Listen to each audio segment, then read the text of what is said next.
My name is Carrie Caudle, and welcome to Read Aloud with Ms. Caudle. Today we are reading the wonderful book Library Lion, written by Michelle Knudsen, illustrated by Kevin Hawkes, and originally published by Candlewick Press. Enjoy! Library Lion by Michelle Knudsen, illustrated by Kevin Hawkes, and published by Candlewick Press.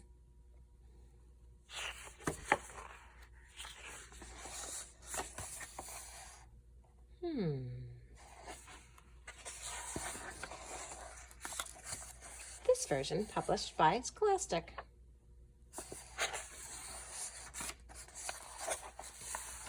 One day, a lion came to the library. He walked right past the circulation desk and up into the stacks.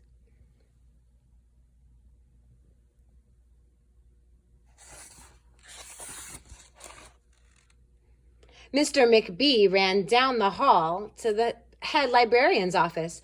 "Miss Merriweather," he called. "No running," said Miss Merriweather, without looking up.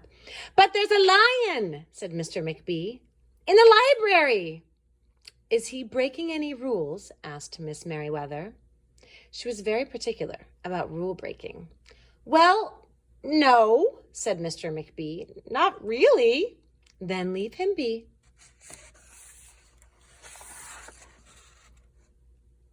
The lion wandered all around the library. He sniffed the card catalog. He rubbed his head against the new book collection. Then he padded over to the story corner and went to sleep. No one was sure what to do. There weren't any rules about lions in the library. Soon it was time for story hour. There weren't any rules about lions at story hour either.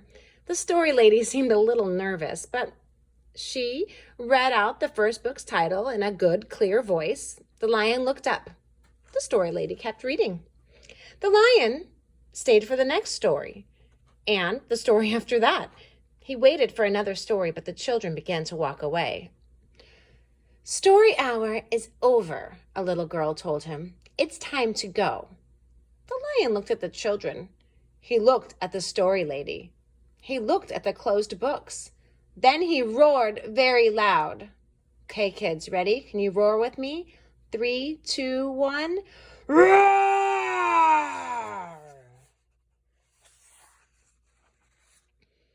Miss Merriweather came striding out of her office.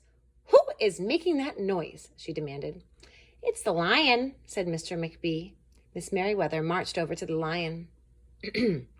"If you cannot be quiet, you will have to leave," she said in a stern voice. "Those are the rules." The lion kept roaring. He sounded sad. The little girl tugged on Miss Merriweather's dress. "If he promises to be quiet, can he come back for story hour tomorrow?" she asked. The lion stopped roaring. He looked at Miss Merriweather. Miss Merriweather looked back. Then she said, "Yes. A nice, quiet lion would certainly be allowed to come back for story hour tomorrow." "Hooray!" said the children. The next day, the lion came back. "You are early," said Miss Merriweather. "Story hour is not until 3 o'clock." The lion did not budge. "Very well," said Miss Merriweather. "You might as well make yourself useful." She sent him off to dust the encyclopedias until it was time for story hour. The next day, the lion came early again. This time, Miss Merriweather asked him to lick all the envelopes for the overdue notices. Soon the lion began doing things without being asked. He dusted the encyclopedias, he licked the envelopes, he let the small children stand on his back to reach books on the highest shelves. Then he curled up in the story corner to wait for story hour to begin. At first, the people in the library were nervous about the lion, but soon they got used to having him around.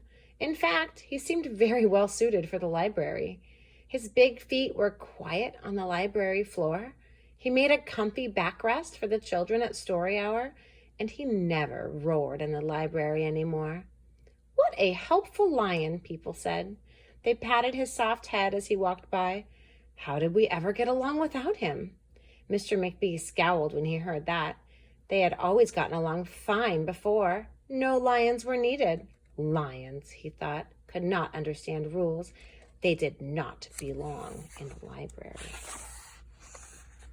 One day, after he had dusted all the encyclopedias and licked all the envelopes and helped all the small children, the lion padded down the hall to Miss Merriweather's office to see what else there was to do. There was still some time left before story hour. "Hello, Lion," said Miss Merriweather. "I know something you can do. You can bring a book back to the stacks for me. Just let me get it down from the shelf." Miss Merriweather stepped up onto the step stool. The book was just out of reach. Miss Merriweather stood on her toes. She stretched out her fingers. "Almost there," she said. Then Miss Merriweather stretched a little too far. "Ouch!" said Miss Merriweather softly. She did not get up. "Mr. McBee," she called out after a minute. "Mr. McBee." But Mr. McBee was at the circulation desk. He could not hear her calling. "Lion," said Miss Merriweather, "please go and get Mr. McBee." The lion ran down the hall. "No running," Miss Merriweather called after him. The lion put his big front paws up on the circulation desk and looked at Mr. McBee. "Go away, Lion," said Mr. McBee. "I'm busy." The lion whined.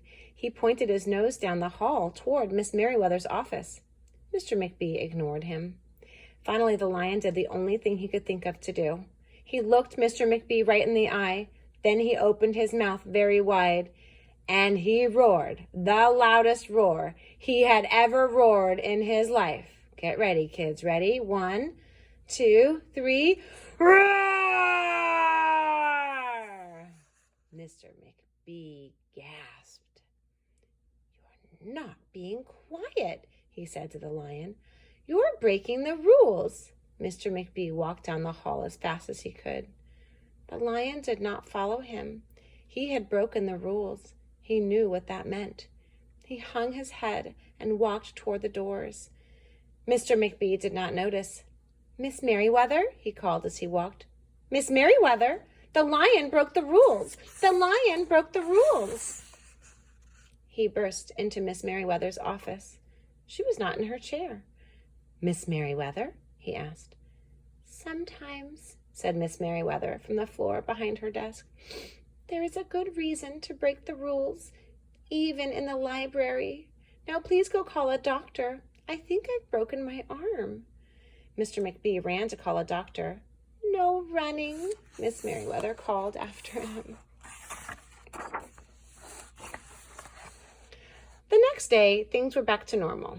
Almost. Miss Merriweather's left arm was in a cast. The doctor had told her not to work too hard. "I will have my lion to help me," Miss Merriweather thought. But the lion did not come to the library that morning. At 3 o'clock, Miss Merriweather walked over to the story corner. The story lady was just beginning a story for the children. The lion was not there. People in the library kept looking up from their books and computer screens, hoping they would see a familiar furry face. But the lion did not come that day.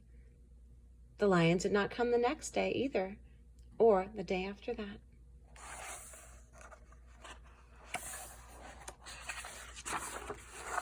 One evening, Mr. McBee stopped by Miss Merriweather's office on his way out.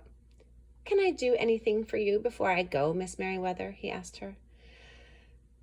"No, thank you," said Miss Merriweather. She was looking out the window. Her voice was very quiet, even for the library. Mr. McBee frowned as he walked away. He thought there probably was something that he could do for Miss Merriweather after all. Mr. McBee left the library, but he did not go home. He walked around the neighborhood. He looked under cars. He looked behind bushes. He looked in backyards and trash cans and tree houses. Finally, he circled all the way back to the library. The lion was sitting outside, looking in through the glass doors. "Hello, Lion," said Mr. McBee. The lion did not turn around. "I thought you might like to know," said Mr. McBee, "that there's a new rule at the library.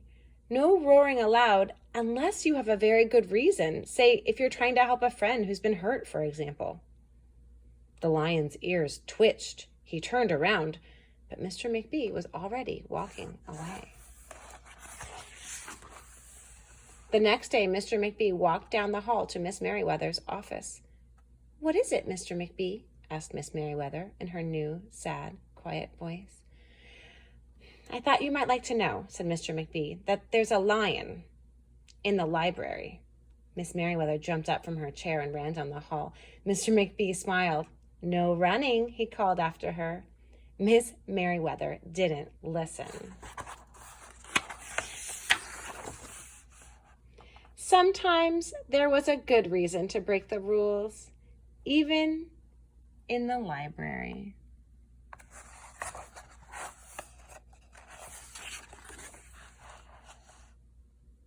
The end. I hope you enjoyed Library Lion. I love how this book is about trust, building over time, about friendship, and about looking at the rules. Oftentimes, the rules completely make sense to follow, and sometimes you have to think, does this rule make sense right now? Do I need to adjust it to keep someone safe or to show someone how much I care? Enjoy living by the rules and occasionally breaking them for a good reason. Take care.